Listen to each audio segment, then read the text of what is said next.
예수님의 고향되는 나사렛에 가면 이스라엘에서는 가장 큰 교회가 있습니다. 얼마나 화려하고 웅대한지 로마에 있는 베드로 성당에 버금가는 그런 교회인데, 그 교회는 바로 오늘 본문을 기념하는 교회입니다. 그 교회 이름이 이렇습니다. 예수수태 고지 기념교회. 예수수태 고지 기념교회다. 이름이 참 유별나죠. 그냥 예수수태 기념교회 하면 되지, 예수수태 고지 기념교회다. 가브리엘이 마리아에게 예수가 태어날 걸 알려준 걸 기념한다는 거예요. 아니, 수태한 게 중요해요? 수태할 걸 알려준 게 중요해요? 당연히 수태한 게 중요하죠.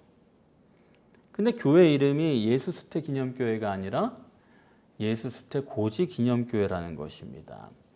알려준 사건을 기념한 교회다. 여러분, 이 이름이 아무렇지도 않으십니까? 성지순례 가서도 이 교회 이름에 이견을 제시하는 분을 못 봤어요. 왜 이렇게 알려준 걸 강조하려고 한 걸까요? 예수수태 고지 기념교회라고 한 것은 가브리엘이 마리아에게 알려준 걸 강조하려는 게 아니고, 사실은 마리아를 강조하려고 하는 것입니다. 왜냐하면 성경 전체에서 여기보다 마리아에 대해서 자세히 기록한 데가 없습니다. 다른 데도 마리아에 대한 언급이 있긴 있지만은 그것 가지고는 교회가 의도하는 마리아론을 정립하기 어렵기 때문이에요. 의도는 명확합니다. 마리아가 성모라는 것을 강조하기 위한 거예요. 마리아가 어머니 하나님이다. 성모. 그래서 예수수태 기념교회보다 마리아를 강조하기 위해서 예수수태 고지 기념교회다. 이렇게 해놓은 것입니다. 종교는 그렇게 허술한 게 아니에요. 당대에 가장 머리가 좋은 사람들이 이것을 만드는 것입니다. 꼭 이거나 마찬가지예요. 사도신경을 보시면은 그게 잘 해놓은 것 같지만 사도신경의 의도는 뭐냐 하면, 거기 빌라도를 얼마나 때려잡습니까? 실제 성경을 보면 빌라도가 그렇게 잘못한 게 없는데 빌라도를 그렇게 나무라요. 그래서 사도신경의 의도는 빌라도를 때려잡자는 게 아니고 마리아를 강조하려고 하는 것입니다. 빌라도란 남자가 나오고 그 다음에 마리아라는 여자가 나오게끔 이런 강조, 아주 사탄의 괴율한 그런 간사함이라고 그럴까? 그런 것이 그 교회 이름에도 내포되어 있는 것입니다. 이것은 피복음의 근간이에요. 예수의 흘린 피가 시간과 공간과 대상을 초월해서 모든 사람의 죄를 사해주는 능력이 있으려면은 그 흘린 피가, 그 피를 흘린 육체가 하나님이어야 되겠다. 몸이 하나님이 아니면은 그 흘린 피가 어떻게 보혈이 되겠습니까? 보혈이 될 수가 없죠. 그래서 예수의 육체가 하나님이어야 되겠는데, 예수의 육체가 하나님이려면은 인간이 잉태해서 낳은 몸이 어떻게 하나님이 되겠습니까? 그렇기 때문에 예수를 출산한 마리아가 승격이 돼야 돼요. 인간이면 안 되는 거예요. 어머니 하나님이어야 되는 것입니다.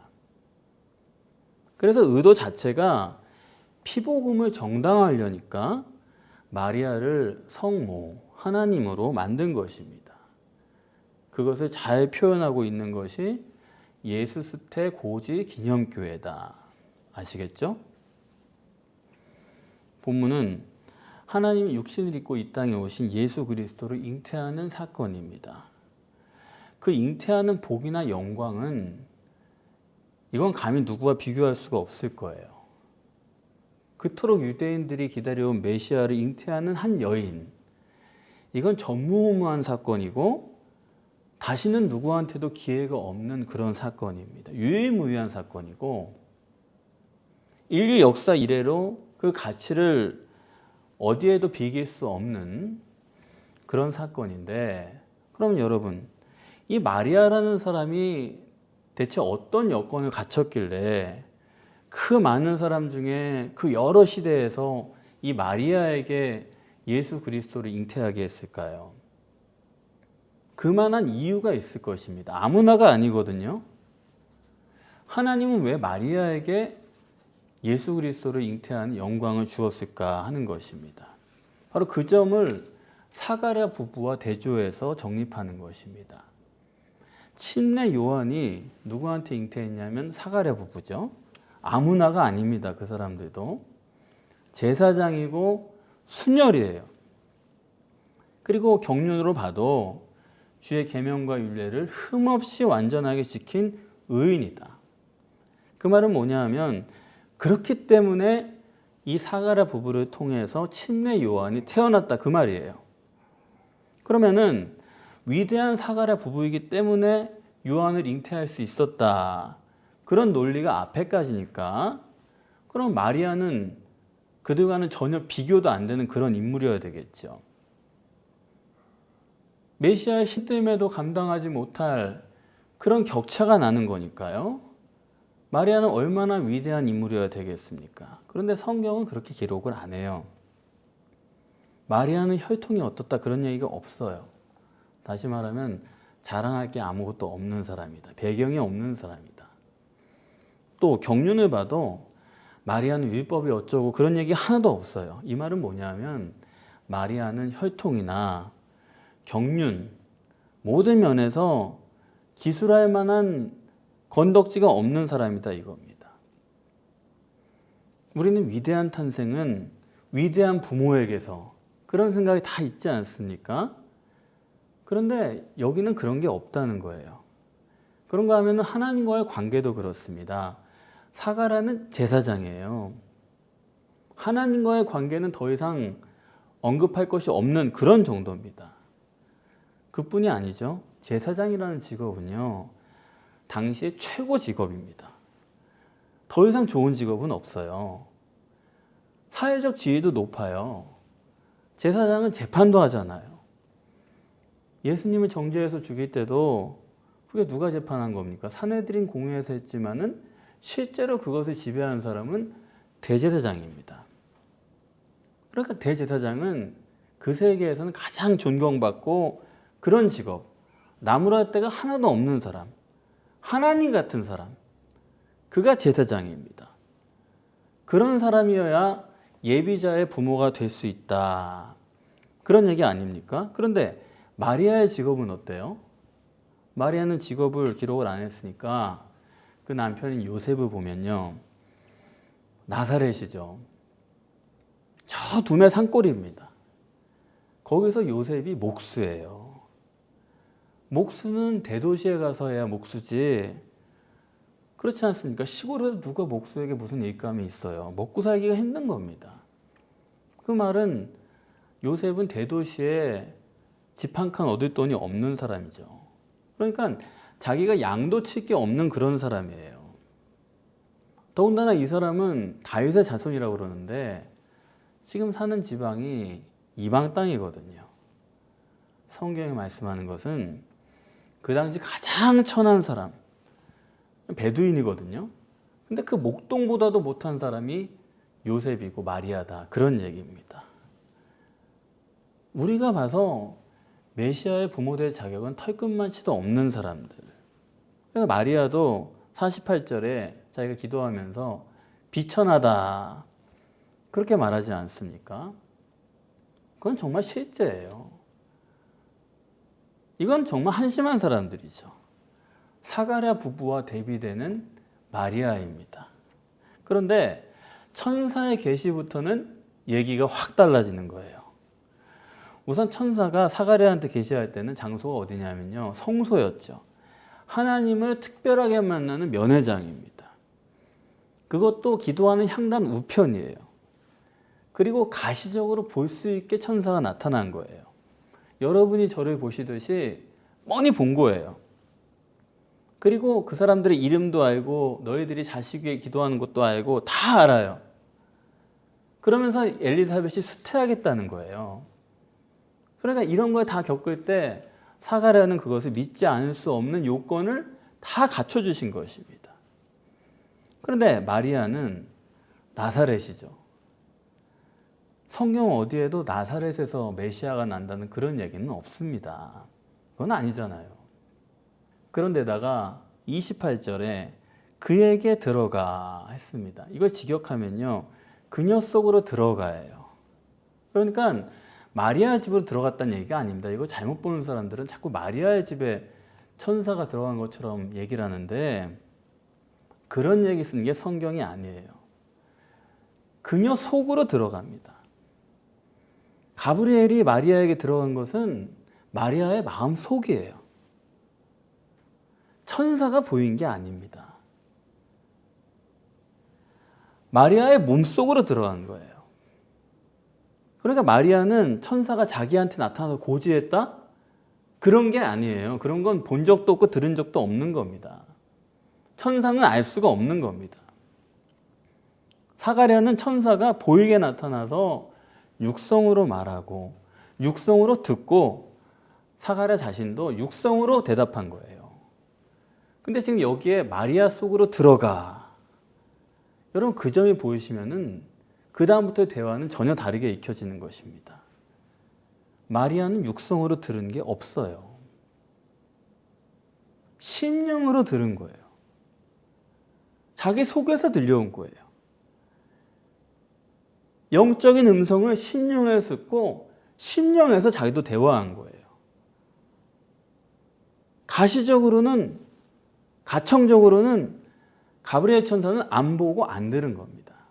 마리아는 그런 게 아예 없다고요.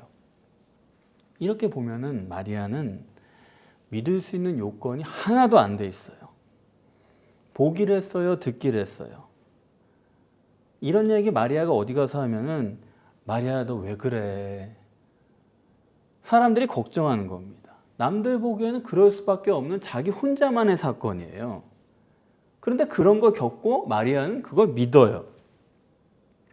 수태를 믿을 수밖에 없는 사가랴는 안 믿고 수태를 믿지 못할 수밖에 없는 마리아는 믿는 거예요. 놀라운 거죠. 그래서 천주교에서 마리아를 성모라고 할 만한 그런 충분한 내용이 여기 있다고 생각을 합니다. 그런 면이 있어요. 그러면 여러분 어떻게 해서 이 마리아가 이런 마음속의 사건을 실제로 믿을 수 있었느냐, 그 점이 중요한 거 아니겠습니까? 우선 여러분 사가랴는 인간의 대표입니다. 인간은 보이는 육체가 우선이고 가시적인 결과가 절대인 게 인간이에요. 사가랴는 보고 듣고 또 장소도 완벽해요. 그 맥락이 인간이 믿을 수 있는 모든 요소를 다 갖춰준 것입니다. 근데 믿어요, 안 믿어요? 이게 뭐냐 하면요, 우리는 자꾸 보면 믿지, 되면 믿지, 됐으니까 믿는 것 같죠? 아닙니다. 사람은 아무리 봐도 하나님이나 성경은 믿을 수가 없는 존재예요. 항상 그러는 거예요. 이게 되겠어? 아무것도 없이 이게 되겠어? 그게 되잖아요? 그럼 그 다음 건 왜 안 돼?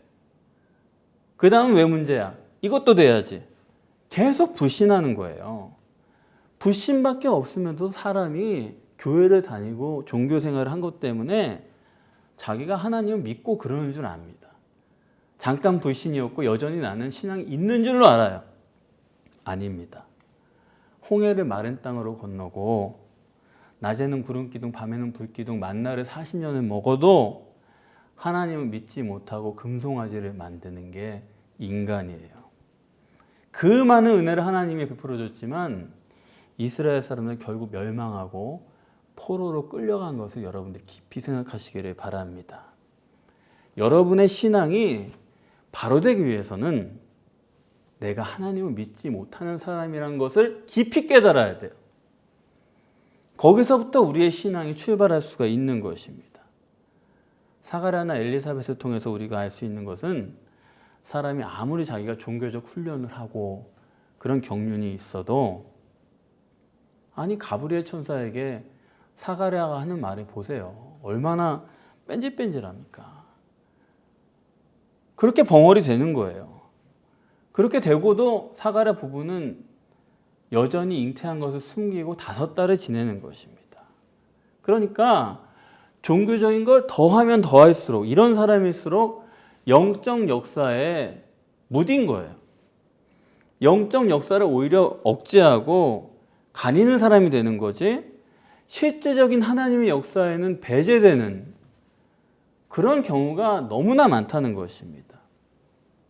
여러분, 우리가 망각하고 착각하고 양심에서 생각해서 지워버려서 그렇지, 정말 우리가 의롭게 선하게 살려고 한번 해보세요. 그렇게 해보면 지금 심각한 겁니다. 그저 10%, 20%, 40% 이렇게 해본 잣대로 자기가 술, 담배 안 하고 남들 하는 거 안 한다, 이런 정도를 가지고 그것이 의라고 생각하고 그것이 하나님을 믿는 거라고 생각해서는 곤란한 거예요. 그러면서 자기가 종교 생활을 끊지 않고 있기 때문에 나는 하나님을 믿는 사람이다, 내가 생각하고 내가 가는 길이 옳다. 아니요. 점점 사악한 사람이 되어간다는 것이 예수님의 증거입니다. 7 귀신이 됐다, 그렇게 말씀을 하시잖아요. 자, 그러면은 어떻게 해서 마리아는 이렇게 어려운 것을 믿을 수가 있었는가? 마리아는 종교적 의에 대해서는 쓸 게 하나도 없어요. 다르게 말하면 종교적인 옷은 하나도 안 입었다. 종교적으로는 내세울 게 없는 마리아다. 그런 마리아이기 때문에 천사가 마리아 속에 들어갈 수 있었다, 그런 얘기입니다. 가브리엘 천사가 사가랴에게는 들어갈 수가 없었어요. 마주서서 얘기할 수는 있어도 그 속으로는 못 들어가는 거예요. 왜냐하면 사가랴는 옷이 너무 두꺼워요. 종교적인 옷을 껴입었기 때문에 사가랴는 바늘로 찔러도 안 들어가는 사람입니다. 그러나 마리아는 종교적인 의의 옷이 없기 때문에 자연스럽게 편안하게 가브리엘 천사가 그 속으로 들어갈 수가 있는 거예요. 마리아 속에 들어온 것은 천사죠. 영이죠. 그건 성령이죠. 그리고 그것은 곧 마리아 자신의 능력이 되는 것입니다. 그러니까 종교적인 의를 행하고 훈련을 행하고 이런 생활을 반복하는 사람들은 영적인 능력이 없어지는 거예요. 가시적으로는 뭔가 하는 것 같지만은 하나님의 역사에서는 배제되고 마는 것입니다. 그러나 마리아는 곧바로 즉각적으로 수용할 수 있는 마음의 문이 열려 있었기 때문에 가브리엘 천사가 그대로 그 영의 능력이 곧 마리아 자신의 능력이 된 거예요. 그래서 본문에 대저 하나님의 말씀은 능치 못하심이 없다. 말씀을 흡수해버리니까 거기에 하나님의 역사가 나타나고 그것이 곧 마리아의 능력이 되었다는 것입니다. 다시 말하면 육신이 약한 마리아이기 때문에 천사가 그 속에 들어올 수 있었고 마리아도 믿음이 생긴 거예요. 마리아가 사가랴의 발끝에도 못 미치는 사람인데 어떻게 그 스스로는 그걸 믿을 수가 있습니까? 그런 게 아니죠. 가브리엘 천사가 들어오면서 성령에 의해서 믿음이 생긴 겁니다. 하나님 믿음을 넣어주신 거예요. 그 믿음이 마리아 자신의 능력이 됐기 때문에 믿어지기도 했지만은 듣자마자 엘리사벳에게 갈 수 있었던 것도, 그런 실행력도 천사가 속에 들어온 후에 마리아에게 생겨난 능력인 것입니다. 그런데 오늘 본문에 마리아의 수태론을 얘기하려는 것은 아니고 본문의 목적은 뭐냐면 마리아의 수태를 통해서 예수 그리스도의 정체성을 확립하려는 것이 오늘의 본문의 목적입니다. 그러니까 마리아 속에 천사가 들어온 거예요. 그럼 뭐냐? 신인 메시아는 어떤 분이냐? 마리아 속에 천사가 들어온 것처럼, 마리아 속에 영이 들어온 것처럼 예수라는 육신 안에 하나님의 성령이 들어오신 거죠. 인간의 육체 안에 성령이 계신 거예요. 그분이 바로 신인 메시아다 하는 것입니다. 마리아가 육신이 가장 천하고 낮아야지 천사가 안에 들어올 수 있었던 것처럼 예수님의 육신은 성자 하나님이 아니라 그 육신은 가장 보잘것없는 존재다. 그래야 그 안에 하나님이 성령으로 내주하실 수 있다. 그런 논리가 되는 것입니다. 여러분도 마찬가지예요. 여러분이 육신이 강하면 강할수록 여러분 인간적인 자부심이 강하면 강할수록 하나님이 여러분 속에 역사하기가 힘든 거예요. 여러분 속에 들어오시기가 힘든 거예요. 하나님의 말씀이 능하게 일어나는 것을 여러분이 경험하기가 힘든 거예요. 여러분이 약하면 약할수록 하나님 더 의지할수록 비천할수록 하나님의 성령이 여러분 속에 역사하시고 내주하실 수 있다. 그런 얘기입니다. 오늘 본문을 생각해 보세요. 예수 그리스도의 육체가 하나님이면은 마리아가 잉태해서 출산한 예수 그리스도는 하나님의 아들입니까? 아니면 하나님의 아들이라 일컬어야 되는 겁니까? 이게 좀 복잡한 얘기 같은데 간단한 얘기예요, 사실은. 만약에 육신이 하나님이면은 네가 잉태하여 아기를 낳으리니 그는 하나님의 아들이다. 그렇게 단정 지을 것입니다. 그런데 하나님의 아들이라 일컫는다는 거예요, 사람들이. 그 말은 뭐냐면 하나님 같기도 한데 하나님 같지 않기도 하다. 그걸 얘기하는 겁니다. 육체가 하나님 같지 않다 이 얘기예요. 그래서 하나님의 아들이라 일컫는다. 하나님 같은 면이 있다. 사람들이 그렇게 불렀다는 것입니다. 이걸 로마서 1장 3절 4절에는 이렇게 말하죠. 예수 그리스도는 혈통으로는 다윗의 자손이요 성결의 영으로는 죽은 자 가운데서 부활하여 하나님의 아들로 인정을 받았다. 그전에는 사람들이 하나님의 아들로 인정할 수가 없었다. 그전에는 사람들이 하나님의 아들로 인정할 수가 없었다. 영적 역사 없이는 절대로 알 수 없는 것이 이중 존재의 메시아다는 것입니다. 인간 속에 들어있는 영, 그 속에 함께 내주하시는 성령, 이것은 영적인 역사 없이는 사람이 도저히 알 수가 없어요. 마리아가 이렇게 믿을 수 있는 것도 조건은 성령이 그 속에 들어와 계시기 때문입니다. 우린 여러분 육체 우선이고 가시적 결과 기준이니까 그냥 내 육체가 강해져야겠다. 그런 생각밖에 없어요. 그렇지 않습니까? 내 육체가 강해져야 어디 가서 말할 때 남 부끄럽지 않고 당당하고 내 가족에게도 떳떳하고 내 속에 있는 진실이 뭔지 그건 뭐 다른 문제고 어쨌든 어디 가서 내가 기분 좋고 싶고 어디 모임 가서 편안하게 만나고 싶고 그렇지 않습니까? 육체가 강해지고 싶다고요. 그건 누구나 다 그런 건데 그런데 종말의 때에 제가 증거하려는 거는 어느 누구도 자기의 육체를 부인하지 않고는 하나님의 역사로 살 수 없다는 걸 증거하려는 거예요. 그런 어려움이 있습니다. 영적으로 물론 그렇죠. 그런 얘기를 하려는 게 아니에요. 육적으로도 이게 진리라는 걸 저는 증거해야 돼요. 영적으로 사망한 사람은 육적으로도 사망하고 망한다는 것을 증거해야 돼요. 이게 참 어려운 거예요. 왜냐하면 분명히 그 사람이 영적으로 망했고 그런 맥락적 증거를 다 가지고 있습니다. 또 성령이 보여주시는 게 있어요. 그래 그것 때문에 실제로 시간이 흘러서 육적으로도 망하는 걸 봅니다. 그러나 그거를 이게 바로 그런 의미다. 그 증거다. 이렇게 말한다는 게 굉장히 어려워요. 그렇지 않습니까? 누구의 예를 들어서 그걸 설명한다는 게 참 하기 힘든 일이라고요. 분명한데 그런 면이 있는 거고 반대로 아무리 육체를 부인해도 우리가 매일 죽어있길 바라는 사람은 없습니다. 아무도 없어요. 능력이 없으면 사람이 죄를 질 수밖에 없고 누추해질 수밖에 없고 능력이 없으면 실패자로 끝나고 마는 거예요. 그래서는 또 안 되는 거 아닙니까? 그래서 육신을 부인할 때 천사가 내 속에 들어와서 마리아처럼 하나님의 능력으로 실제로 잉태되는 기적의 역사, 내가 생각하지도 못했던 하나님의 역사, 이런 능력, 이런 것이 잉태되는 것도 저는 증거를 해야 되는 거예요. 그런데 이것도 조심스러운 거예요.